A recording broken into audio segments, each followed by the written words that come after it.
Ayo, so just so you know, what I'm about to reveal may in fact invoke damnation by the weeaboo gods of whom I've sworn my undying loyalty. I, ToonStarterz, have never watched One Piece. Unacceptable! Now that's not to say I'm completely alien to it. Like, I know it involves this noodle dude living in a monarch-based pirate system with which he desires to become king and his crew getting high off of some fruit or something, but other than that, I've got nothing. And like, I'm not revealing this to suck myself off, being like, I don't watch mainstream anime like you uncultured swines. I watch high-class intellectual anime like Kodomo no Jiken and X-Arm. No, none of that. The reason it took me so long to start One Piece is because, well, I was scared.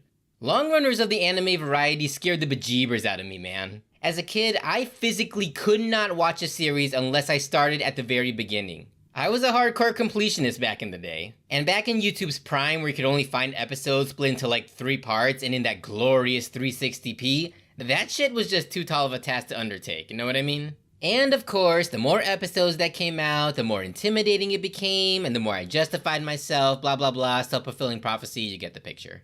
But you know what? I'm older, wiser, not much taller now, and a lot of things have changed for me since then. I survived chronic eczema, social anxiety, student loan debt. Hell, I survived the fucking Endless 8 arc and lived to tell the tale. What can One Piece and its 10 million episodes possibly do to my morale that those 8 episodes haven't already desecrated? Nothing, I tells you. Nothing! Anyway, one day I was bored and decided to watch a new anime. It was a toss-up between the OG Big 3 of Bleach, Naruto, and One Piece. I gave Clorox the good old 3-episode test, but I think it was a little too ginger for me. The ninja show had some promise, but honestly, my tolerance for horny edgelord kids did not get better with age. Then I watched One Piece, and giving it a generous 10 episodes to pitch itself, my overall impressions of the show can best be summarized as, Alright,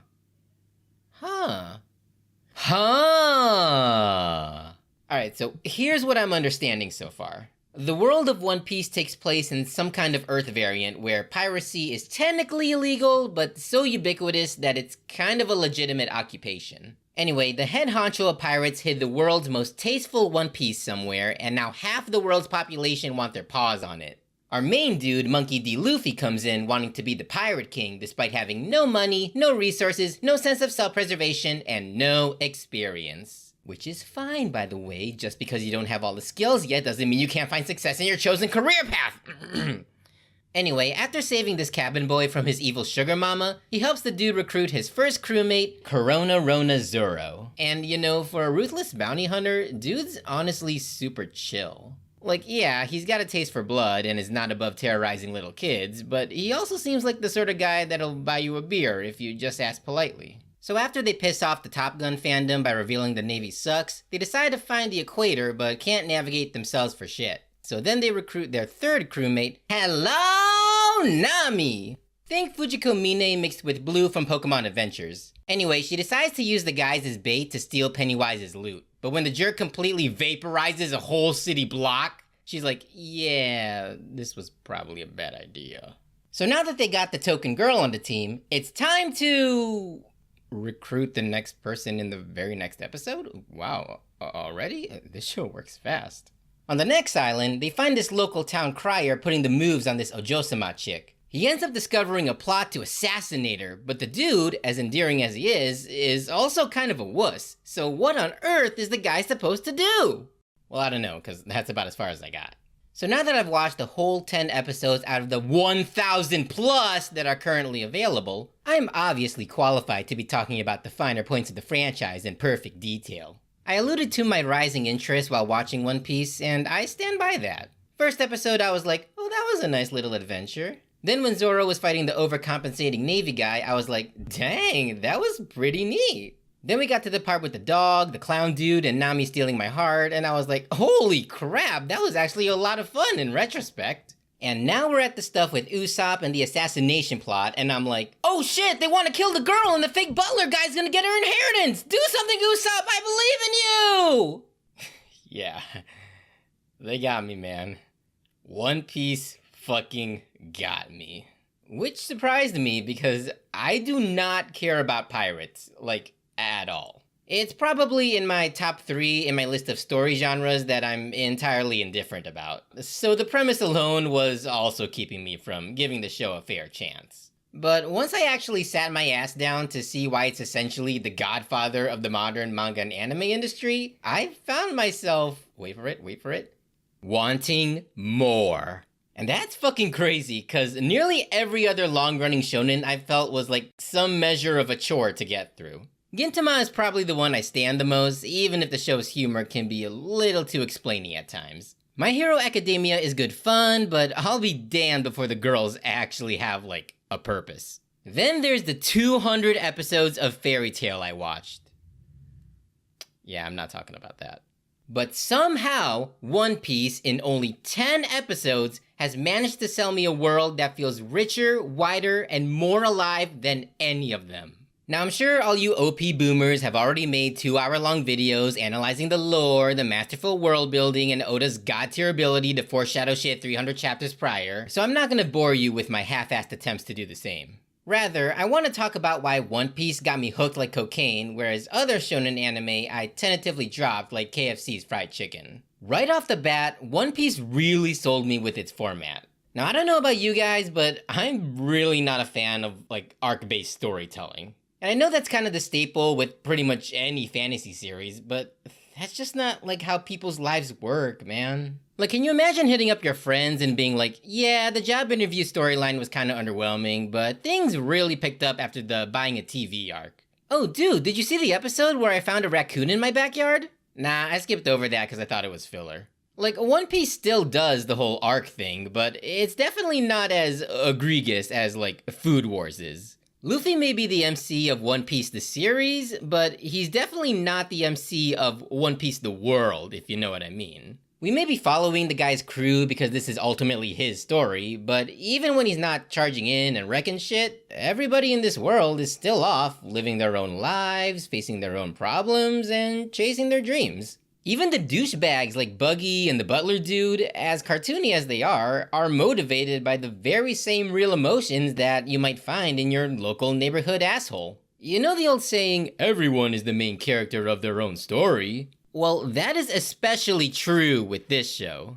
Unlike, say, My Hero and Bleach, where the MC's existence seems to influence the course of the whole damn world, One Piece is perfectly content with showing us everyday episodes of Luffy's life, which, while large to us, are essentially snippets in the grand scheme of things. It basically gives One Piece that nice lived-in feel, like when you visit your cousin and everything looks familiar, but something's off and you discover their secret obsession with K-dramas, and it's only mildly surprising.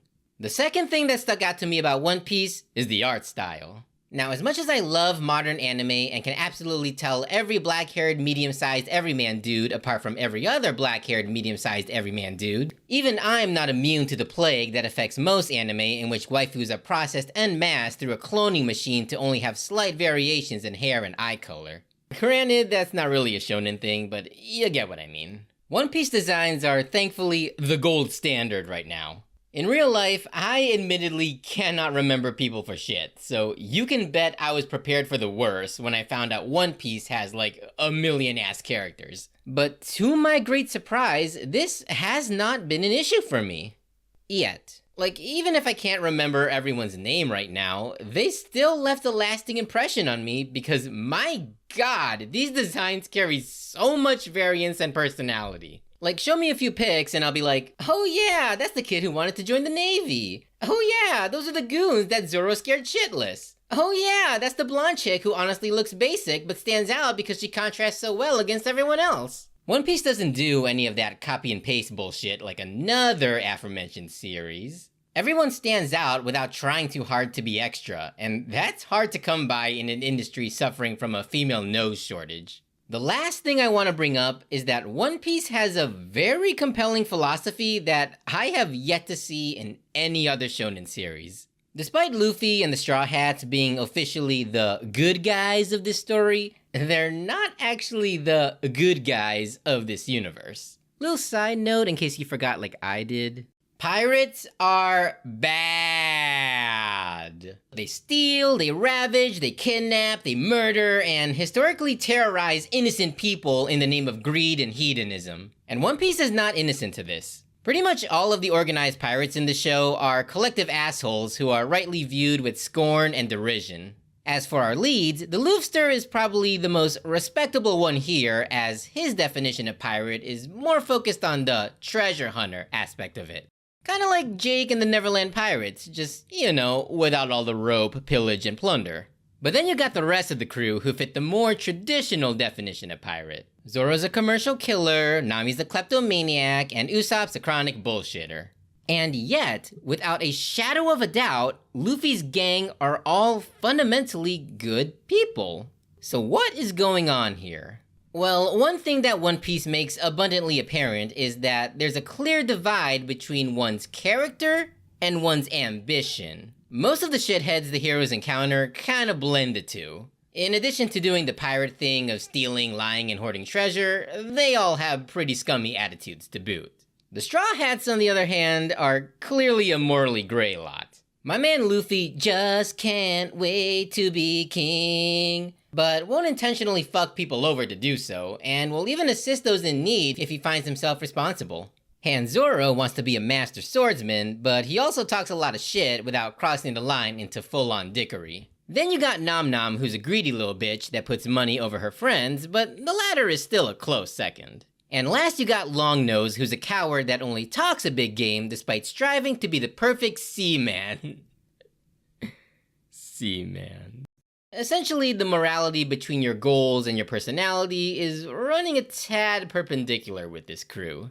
But what they all have in common, and why we can root for them as opposed to the in-universe Navy that are just kinda lame, is that Luffy and his crew are all virtuous people. Even when their long-term goals are kinda questionable, the way they conduct themselves with integrity and genuine kindness really makes for a compelling narrative on what actually makes someone a good person, and that doing what's right isn't always the same as doing what's wholesome. In episode 5, there's a scene where Luffy calls out Nami for being a wuss, and she's like, "Oh what, so to be a pirate I gotta piss all over people?" And he's like, "No, to be a pirate means to stop being such a chicken shit and protect something with your life." And that was the paraphrased line that finally sold me onto One Piece. Granted, you can't actually change the official Webster's definition of something just because you don't like it, but the sentiment still lands. What we normally view as wrong can actually be pretty okay when looked at under a different lens.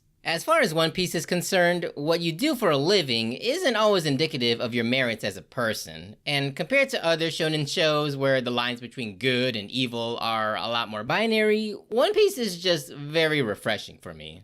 Now I realize how premature of an assertion this all is, and that a lot of y'all are probably crossing your arms right now, being like, "ToonStarterz, 10 episodes isn't nearly enough time to get the full One Piece experience. You still haven't gone to so-and-so arc and met so-and-so character and cried over so-and-so's death." And I'm like, dude, that's a good thing. If the early Townie episodes are already that compelling, then I can't even imagine how pumped I'll be once we get to whatever the whole Gear 2 thing is about. Basically, watching One Piece for the first time to me feels like you're not just seeing one single story, but a whole era unfold for a world that's just as rich, diverse, and as human as our own. And I gotta tell ya, the fact that One Piece has been going on for over 2 fucking decades is doing huge favors for a series like this. Assuming they still haven't actually found the coveted One Piece after all these years, the day they actually fucking do is going to be one of the most historic moments in pop culture of all time. I can already tell. Until then, wish me luck, guys. I know the chef dude is coming up next, but past that, I really have no clue. Given there's still like a bazillion episodes to get through, I'll probably be a decrepit 90-year-old husk by the time I finish. But hey, if the squad can still look this damn fresh after all these years, well, maybe there's hope for me yet. Areta ke no yume wo kaki atsume Sagashimono sagashi ni yuku no sa Poketo no koin Soreto, you wanna be my friend? Thank you for watching this video. Please subscribe. Until then, Stay tuned!